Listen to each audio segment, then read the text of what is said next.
Look at how completely backwards the system is. When a black kid defends himself against an aggressor, a bully, the system sees him as a threat and gives him 35 years to life. But when a grown adult man chases down a scared, innocent 14-year-old boy who didn't steal anything, shoots him dead, the system sees him as not guilty and gets away with it and gets to roam the streets scot-free until, street justice does its thing. But this has been a repeated story as old as time in America. For black Americans, this is not just an observation. This is a living, breathing, generational nightmare. It is an unhealed wound that the state keeps picking at over and over again, expecting people to just bleed out in silence. We are talking about centuries of deep, heavy pain, trauma, and systemic oppression that has been meticulously engineered to break people. I think the most horrific part is how predictable the script has become. The system is functioning exactly how it was always designed to function. It was never built to protect black lives. It was built to police them, contain them, surveil them, harass them, and criminalize their very existence. Think about the sheer twisted sickness of that reality. A black teenager faces an immediate life-threatening situation,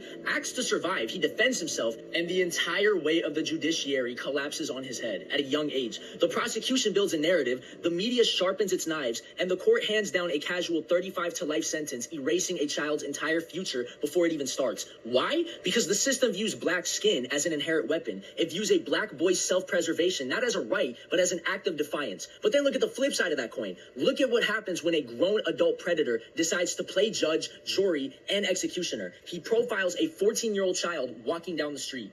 A child who is entirely innocent, who hasn't stolen a single thing, whose only crime is existing in a space where an entitled racist felt he shouldn't be. This grown man tracks him down, corners him, pulls the trigger, and murders him. And what does the system do? It loops backward to protect the killer. It dissects the dead child's life, digging up anything to justify the execution, while wrapping the murderer in the protection cloak of self-defense or reasonable suspicion. He walks out of that courtroom scot-free, roaming the streets scot-free, entirely validated by a legal structure that fundamentally agrees with his prejudice. It is a vicious cycle that breeds a very specific, volatile kind of environment. When the courts refuse to hand down justice, when they repeatedly tell a community that their children can be hunted without consequence, the system completely abdicates its moral authority. It leaves a vacuum. And that is exactly why people stop looking to the courts. That's why the streets end up settling the score. Because the official channels of justice have proven themselves to be an absolute sham. It's a tragic, brutal loop, but it's the logical outcome of a society that denies people basic humanity.